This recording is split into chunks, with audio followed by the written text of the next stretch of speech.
violência, no versículo 2, violência, até quando gritarei a ti violência? E aí Abacuque vai descrevendo o que ele via. Versículo 3 ele diz: por que me fazes ver injustiça e contemplar maldade? No final do versículo 3 ele diz: há luta e conflito por todo lado. E versículo 4, os ímpios prejudicam os justos. Era isso que tinha em Jerusalém, era isso que tinha no povo de Judá: violência, impiedade, injustiça. Os ímpios oprimiam as pessoas, roubavam as pessoas.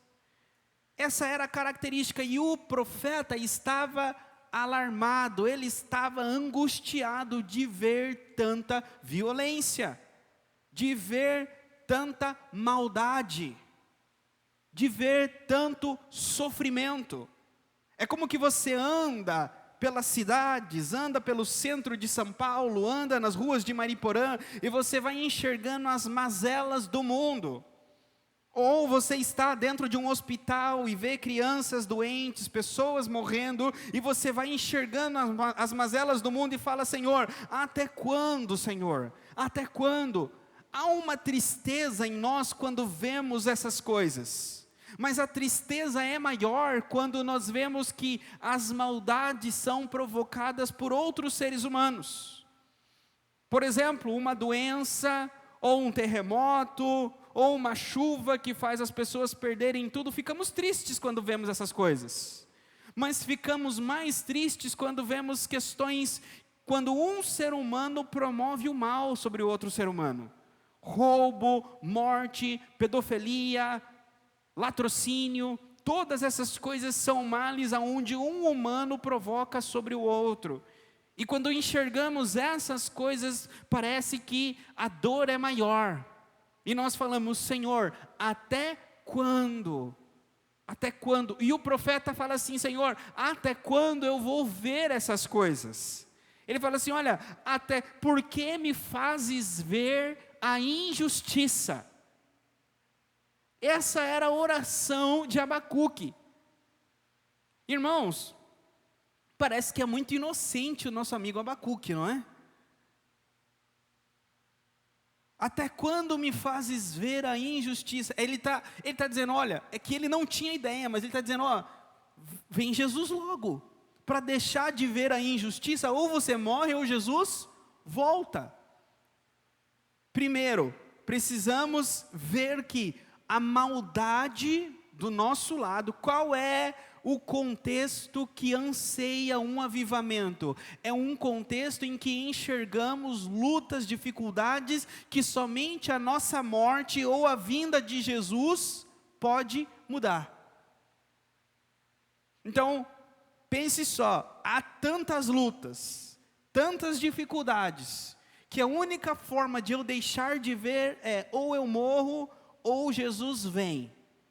São dois eventos muito, vamos dizer assim, são dois eventos que são extremos, não é? São dois extremos. Agora, o meio termo é o avivamento. O que é o avivamento? É Deus intervir e promover uma transformação, uma restauração, algo momentâneo, que somente a vinda de Jesus poderia trazer. Ou seja, você quer ver salvação em massa, os bares se fechando, igrejas lotadas, uma sociedade justa, políticos sem roubar, pessoas trabalhando até mais tarde para prover para o próximo. Parece um mundo ideal, não parece? Que só a volta de Jesus pode trazer. Mas quando um avivamento acontece, essas coisas vêm também em certo grau. Essas coisas acontecem também em certo sentido. Vocês estão entendendo até aqui? Só que elas acontecem e elas desaparecem, elas não continuam. O avivamento, ele vem e ele vai. Não sabemos quanto tempo ele fica, mas ele vem e ele traz uma transformação. Por exemplo, imagine o povo de Israel. trabalhando, sofrendo, escravo no Egito. Somente a volta de Jesus para mudar aquela situação, ou toda aquela nação morrer para ter paz, não é?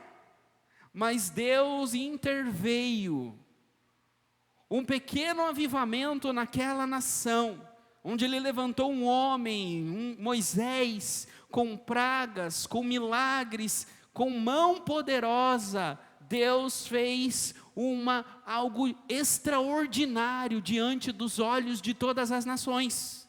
Sim ou não? Isso é um avivamento, é quando Deus faz coisas extraordinárias diante dos olhos de todos. O avivamento não é só dentro de uma igreja. O avivamento é muito mais.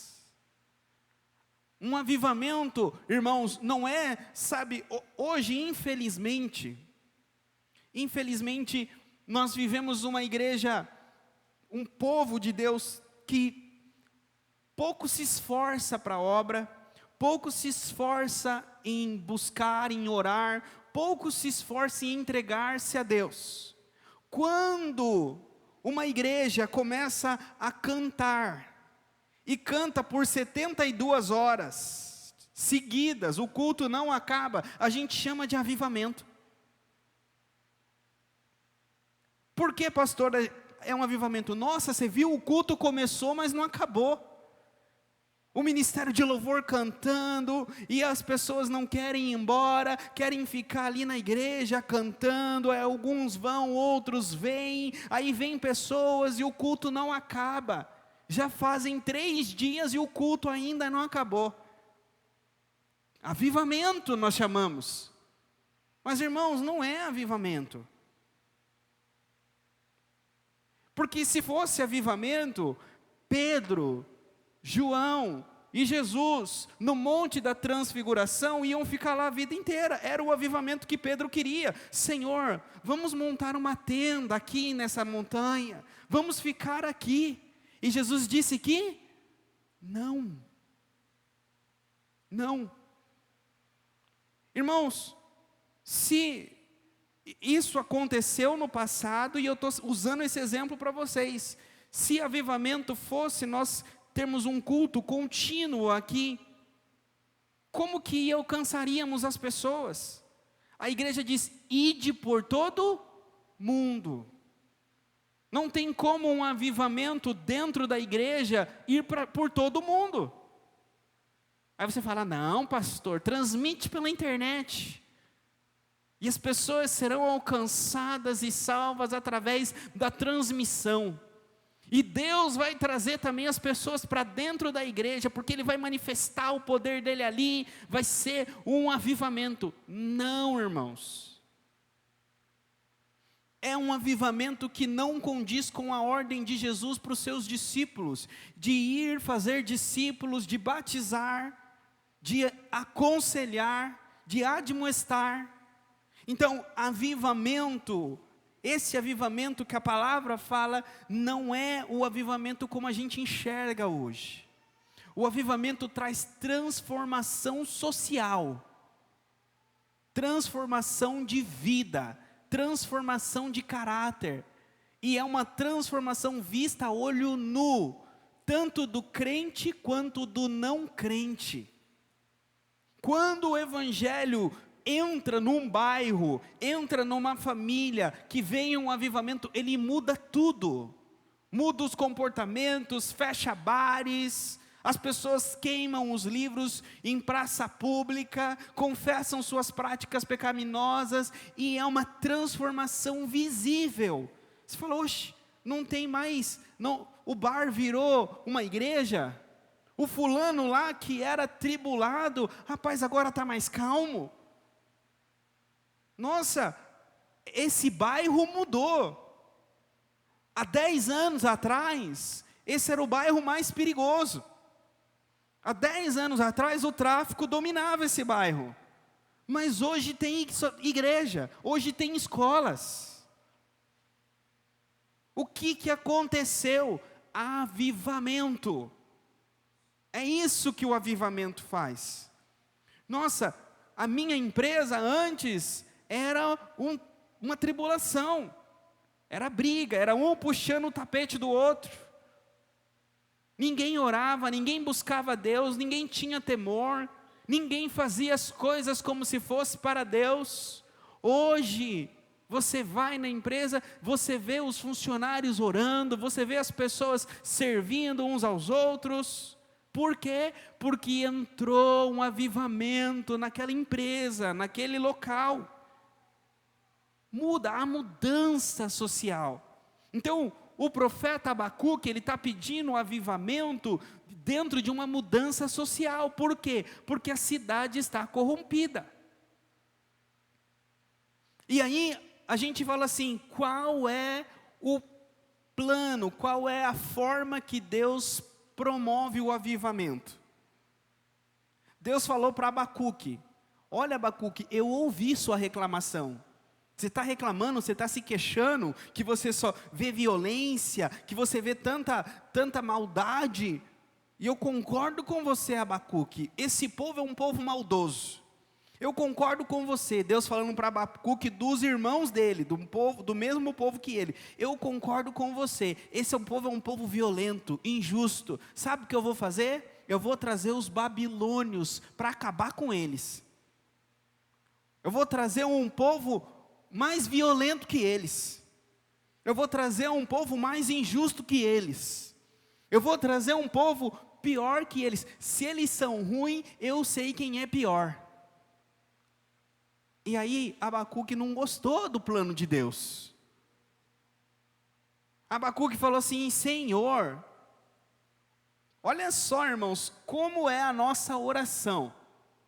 Olha como nós somos. Olha o versículo 3, capítulo 1, versículo 3.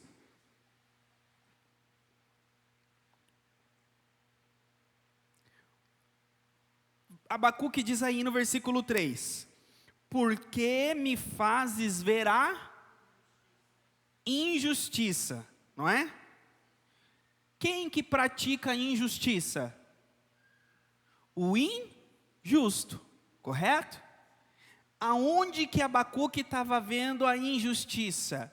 Dentro dos muros de Jerusalém ou fora dos muros de Jerusalém? Dentro. Então, Abacuque no versículo 3 está falando, olha, o meu vizinho é injusto, o meu primo é injusto, o meu povo é injusto, porque eles praticam a injustiça. Aí Deus fala que vai trazer os babilônios, olha, versículo 6, estou trazendo os babilônios. E aí olha o que Deus fala dos babilônios, versículo 7, é uma nação apavorante e temível que cria a própria justiça. E aí Abacuque vai orar, lá no versículo 13, teus olhos são tão puros que não suportam ver o mal, não podes tolerar a maldade, então por que toleras o perverso? Por que ficas calado enquanto os ímpios devoram os que são mais justos? Quem são os ímpios aqui e quem são os mais justos aqui? Abacuque está dizendo, olha, aqueles que lá no versículo 3 eu chamei de injusto, são mais justos que os babilônios. Não, Senhor, se for, eu falei que era tudo violento, que era tudo injusto, tudo maldoso, mas comparado com os babilônios nós somos santos. E aí Abacuque está dizendo para Deus, Senhor, o Senhor está trazendo um ímpio para julgar alguém que é mais justo que ele? E Deus fala para Abacuque, você não está entendendo.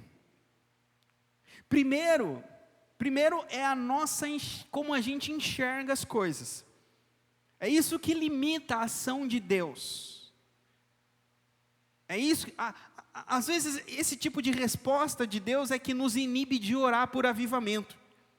Se Deus fala para a gente, olha, eu vou fazer um avivamento e vai ser dessa forma, você vai falar, Senhor, acho que eu não quero mais. Estamos dispostos a deixar Deus agir como Ele quer?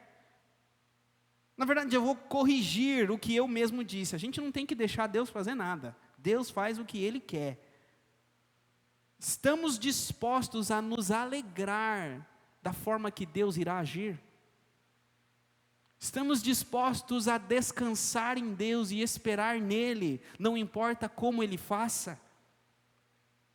É isso que Deus está promovendo em Abacuque. Eu estou para fazer algo no meio desse povo que vai tinir os ouvidos, que se alguém dissesse, vocês não iriam crer. E o que eu vou fazer é, eu vou trazer calamidade. Se hoje está ruim, eu vou fazer com que fique pior. Oramos por avivamento e já queremos que Deus transforme para melhor. Mas e se Deus fala, olha meu filho, você está orando por avivamento, mas eu vou fazer com que fique pior. O avivamento virá depois. A transformação virá depois. Imagine um pastor orando por avivamento, pela igreja dele, que os membros mudem, que cresçam, amadureçam, tenham mais responsabilidade com o reino, e vai o pastor se queixar para Deus, Senhor, não cansei de ver crente folgado, cansei de ver esse povo. Deus fala, tá bom meu filho, eu vou mandar um avivamento, sabe o que eu vou fazer? Eu vou esvaziar a tua igreja, todo mundo vai te abandonar, não vai ficar ninguém. Aí o pastor engole seco, né? Senhor, o povo vai sair. Isso eu apliquei nesse contexto. Imagine na sua vida. Você quer um avivamento lá no seu trabalho? E se as coisas piorarem? Você quer na sua empresa? E se as coisas piorarem? Na sua família? E se as coisas piorarem? Estamos dispostos a passar pelo vale para ver o avivamento de Deus?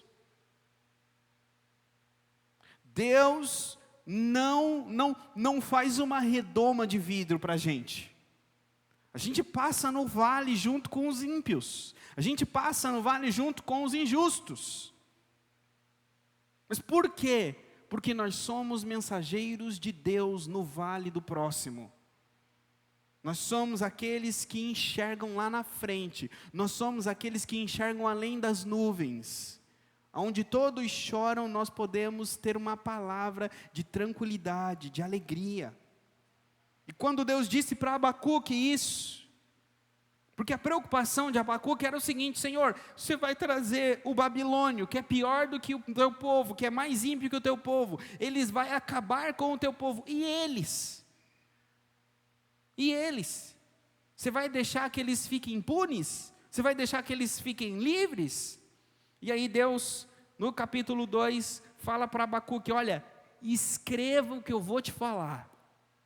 Escreva a visão. Pega a visão, Deus falou para Abacuque. E disse, leia, escreva em tábuas para que se leia facilmente. Ou seja, Deus queria que Abacuque transmitisse a visão que ele ia escrever, mas olha Abacuque, não use palavras requintadas, não use palavras difíceis de entender, escreva de uma forma que seja fácil entender. Todo comunicador do Evangelho deve usar palavras fáceis, palavras de compreensão do seu povo. É isso que Deus está falando aqui com Abacuque. E aí Deus fala para Abacuque aquilo que ia acontecer, a tragédia. E aí vocês vão, no capítulo 2, aí até o final do versículo 20, Deus vai falando cada uma das calamidades que vai vir sobre a Babilônia. A Babilônia vai invadir, vai destruir Jerusalém, mas depois Deus vai se vingar, Deus também vai julgar Babilônia. E Deus fala tanto da Babilônia, quanto de Jerusalém, quanto todos os povos, 5 características de uma nação que está longe de Deus, quando o povo está longe de Deus. E essas 5 características estão com 5 ais. Ais é ai, né? Aqui ais eu falei porque são no plural, mas é a palavra ai. Ai é uma palavra de maldição. Quando alguém fala, bendito todo aquele, é uma palavra de bênção. E quando alguém fala, ai daquele, é uma palavra de maldição. Imagine você estar em casa, na época da sua mãe, ela sai para trabalhar e fala assim, lava essa louça aí. Ai de você, se quando eu chegar e não tiver lavado. O que significa esse ai? Não é muito bom, não é? Assim Deus está dizendo, ai daquele. Então imagine cair nas mãos de Deus. Prefiro, a mão da nossa mãe, do que cair nas mãos de Deus. Digo para o julgamento eterno, tá, irmãos? Agora, aqui na terra, Davi disse, prefiro cair nas mãos de Deus, que Ele tem misericórdia, do que dos homens. Aqui na terra, Deus tem mais misericórdia que o ser humano, mas depois, na eternidade, o tempo da misericórdia é agora, o tempo do arrependimento é agora, depois não tem tempo mais. Por isso Deus fala aqui, ai daqueles, 5 vezes, versículo 6, versículo 9, versículo 12, e versículo 15, versículo 19, 5 vezes. Ai, versículo 6, ai daquele que amontoa bens roubados e enriquece mediante extorsão. Ai daquele que amontoa bens roubados e enriquece mediante extorsão. Essa é uma característica de uma nação longe de Deus. Pessoas enriquecem de forma desonesta, extorquindo pessoas. Extorquir é ameaçar. Deposita na minha conta ou eu faço isso. Pessoas que roubam dados de pessoas, entram nos servidores, roubam e falam assim, depositam na minha conta ou senão eu vou excluir seus dados, fazer isso. Isso é o extorquir. E Deus está dizendo, ai daqueles que roubam, que extorquem. E é uma característica que se espalha no meio de um povo que não conhece a Deus. E era isso que acontecia em Jerusalém, e era isso que acontecia na Babilônia. E Deus disse, eu vou julgar isso em Judá, e eu vou julgar isso na Babilônia. Versículo 9, ai daquele que obtém lucros injustos para a sua casa, para pôr seu ninho no alto e escapar das garras do mal. Ai daquele que obtém lucros injustos, ele está dizendo o quê? Você mentir, 2 balanças e 2 medidas, você cobrar a mais do valor que é justo. Para que fazer isso? Para ter uma posição confortável.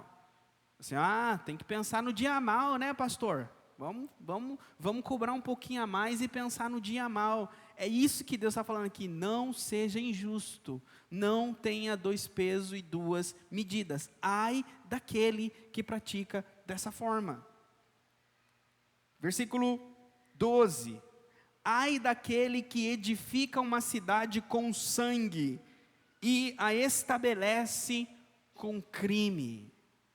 Parece o que o tráfico faz, invade a outra boca na base do tiro, mata quem dominava aquela boca e depois mantém aquela boca com crime, com venda de drogas e com violência. Olha a característica, o que a Bíblia fala. E isso também acontece fora. Existem pessoas que praticam males que vai causar, às vezes, falência em outras pessoas. Vai às vezes causar, problemas emocionais, problemas físicos nas outras pessoas. A mesma coisa aqui, é você dominar algo, conquistar algo, maltratando outras pessoas e manter isso que você conquistou, maltratando as outras pessoas. Ai daquele que pratica isso. E era o que acontecia em Jerusalém. Versículo 15, ai daquele que dá bebida ao seu próximo, misturado com o seu furor, até que ele fique bêbado para lhe contemplar a nudez. Aqui ele está falando de 2 coisas, tanto literal, quanto de forma, uma imagem, uma metáfora. A forma literal é essa mesmo, pessoas que embebedam as outras pessoas para terem prazeres sexuais com elas. usam da bebida para depois usar do corpo. Isso é uma forma literal, e acontecia em festas, acontecia nas reuniões do povo, e Deus fala assim: isso eu vou julgar. E acontece também de forma metafórica.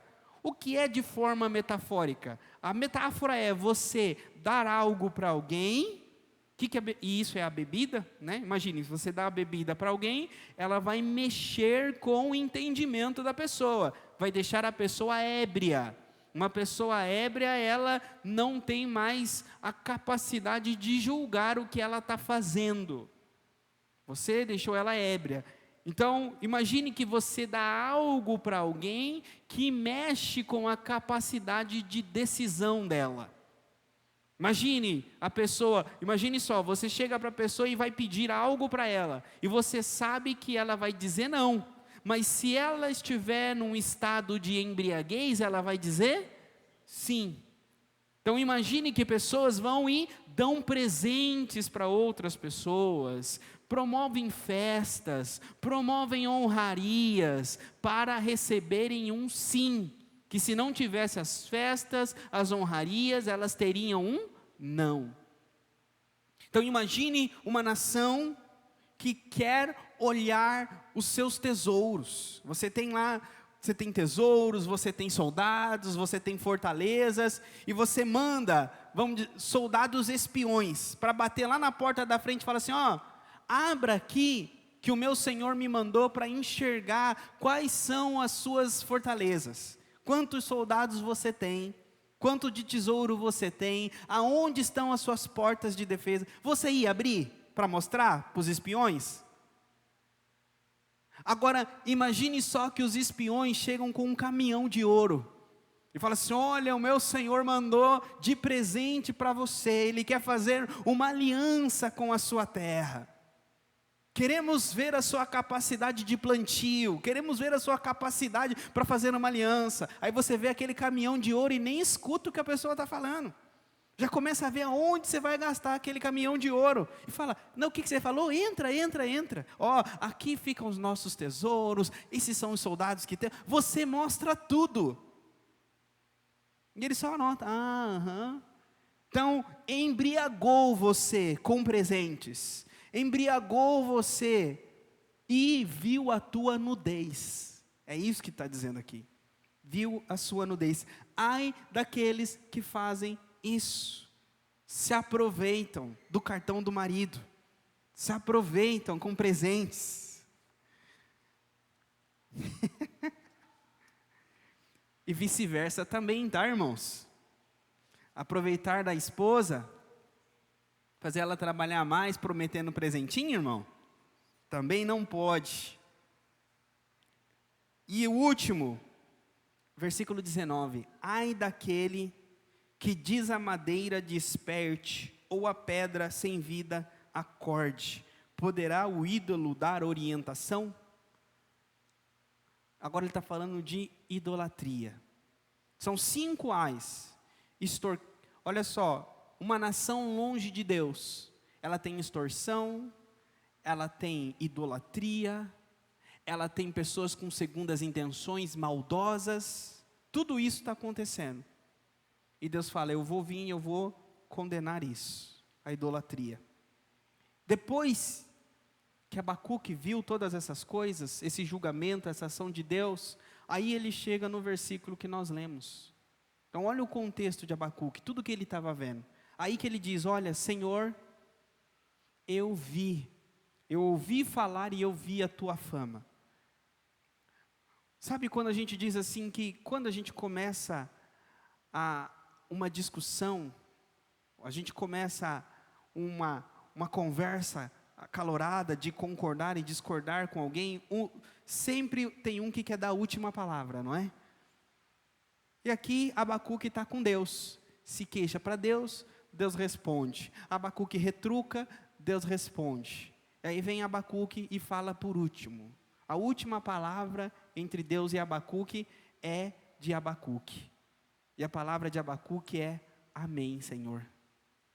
A última palavra de Abacuque é concordando com o que Deus fez e com o que Deus fará. O avivamento começa aqui no Abacuque, no coração de Abacuque, é onde eu vou já ir para o final, e eu quero que esse coração de Abacuque seja o coração de vocês. Deus preparou Abacuque para a calamidade. Deus preparou Abacuque para os dias difíceis, para os dias ruins, para o dia mau. Então, eu não sei o que vai ser da vida de vocês amanhã. Eu não sei se amanhã pode acontecer um acidente no seu carro. Você pode ter uma perda financeira. Ou você pode ter uma perda familiar. Ou sei lá, eu não sei. O que eu sei é que da porta para fora, todos nós estamos sujeitos a muitas tribulações. De todas as formas. Então, eu não posso mentir no púlpito para vocês. Mas, o que a palavra de Deus nos diz é que não importa o que aconteça com vocês, da porta para fora, as coisas ruins não são as últimas coisas que vão acontecer sobre vocês. Não é o fim. Tudo ruim vai passar. Tudo que é ruim tem um tempo determinado. Vai passar. Lembre disso. Se você está vendo algo ruim essa semana, aconteceu algo ruim, lembre e fale, vai passar. Vai passar. Pastor, tem uma coisa lá que faz 20 anos, faz 30 anos, faz 50 anos. Eu nasci assim, pastor. Vai passar. Vai passar.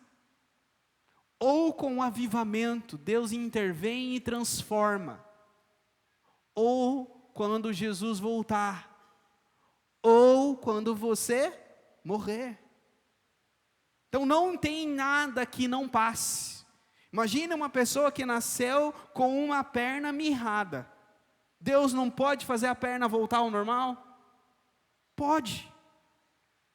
Então, ou Jesus pode fazer um milagre e a perna dela crescer, ou Jesus volta, ela recebe um novo corpo e a perna dela está consertada, ou ela morre e ela vai descansar e ela vai receber um novo corpo e a perna está consertada. Sim, tem resposta ou não tem? Então, até quem tem uma perna mirrada, pode dizer, essa perna vai passar. Aí eu pergunto, o teu problema é pior que uma perna mirrada? Então o teu também vai passar. Tudo vai passar. Há um tempo para todas as coisas. Então Deus preparou o coração de Abacuque para calamidade. Eu quero com vocês, olha o versículo, capítulo 2, versículo 3. O capítulo 2, versículo 3, quem está falando é Deus.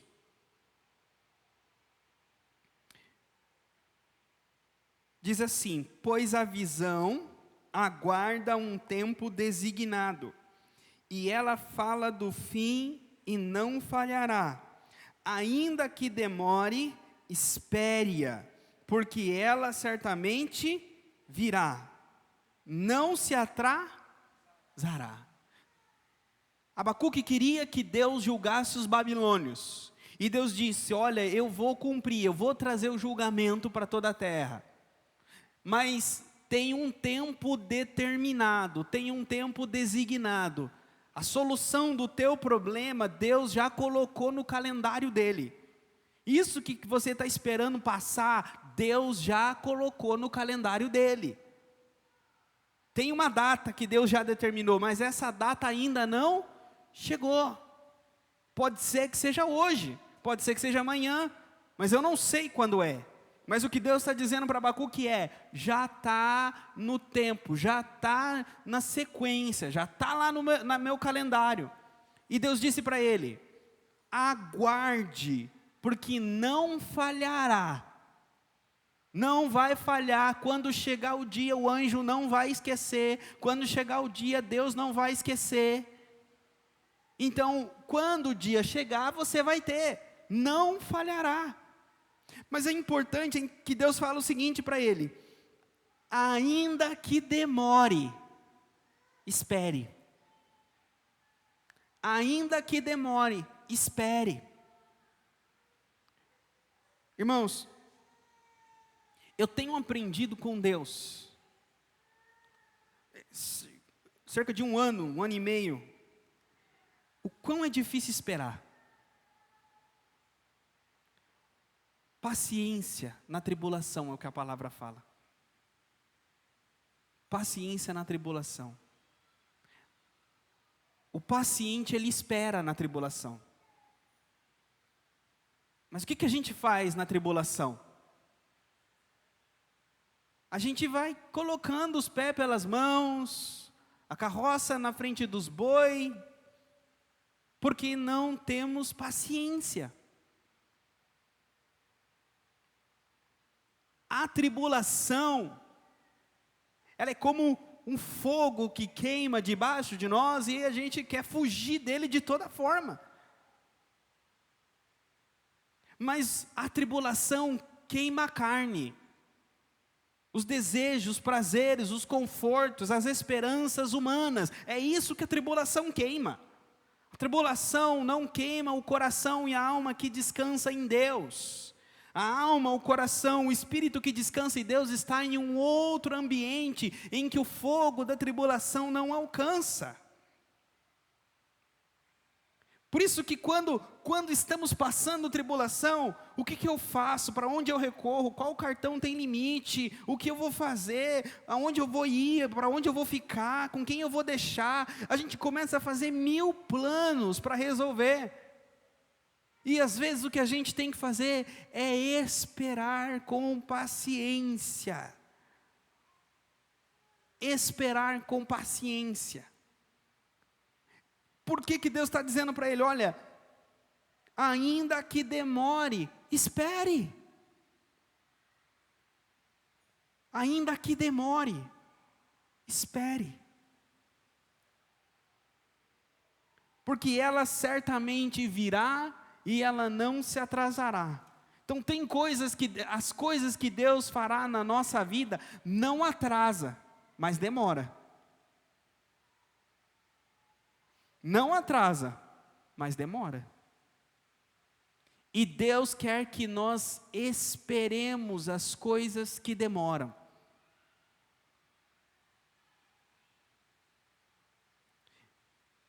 Irmãos, imagine para Deus, irmãos. Para a gente esperar 80 anos é muito tempo, não é? Quanto que é 80 anos para Deus? Imagine, irmãos, só aplicando de forma quebrar o gelo com vocês. É como que Deus acorda de manhã e fala: ó, daqui 20 minutos tem que cumprir a promessa lá, no nosso tempo. Mas para a gente já foi 80 anos. Então Deus está em um outro local. O tempo para Deus não é o nosso tempo. Então para a gente demora, mas para Deus não demora. Para Deus não demora. E depois que ele fala isso para Abacuque, espere. Aí olha o versículo 16. Capítulo 3, versículo 16.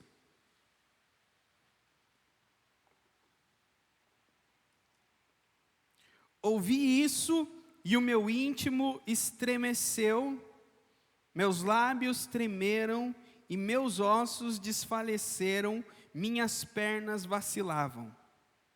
Tranquilo, esperarei o dia da desgraça, que virá sobre o povo que nos ataca. Mesmo não florescendo a figueira, e não havendo uvas nas videiras, mesmo falhando a safra de azeitonas, não havendo produção de alimento nas lavouras, nem ovelhas no curral, nem bois nos estábulos, ainda assim exultarei no Senhor e me alegrarei. O Senhor, o soberano, é a minha força, e Ele faz os meus pés como servo. Ele está dizendo, olha, eu vou esperar tranquilo a desgraça que vai vir sobre este povo que nos ataca. Mas essa desgraça que vai vir no futuro sobre os babilônios estavam trazendo a desgraça no presente sobre ele. Abacuque está dizendo, olha, eu vou enxergar as nossas mulheres serem estupradas, eu vou enxergar a minha cidade ser destruída, eu vou enxergar talvez um familiar meu sendo morto, eu vou enxergar tudo aquilo que eu valorizo e amo virar pó diante dos meus olhos. Mas um dia, o justo juiz vai cobrar todas as maldades que os meus olhos viram. Um dia, o justo juiz vai fazer justiça e vingança pela maldade que eles cometem. Eu vou esperar tranquilo em Deus. Não vou me amargurar. Não vou me queixar para Deus. Não vou murmurar. Por quê? Ele diz, esses babilônios vão tirar nossas ovelhas do curral. Vão tirar as nossas olivas. Vão tirar tudo. Uma situação, uma pessoa, um grupo de pessoas que tira tudo que você tem.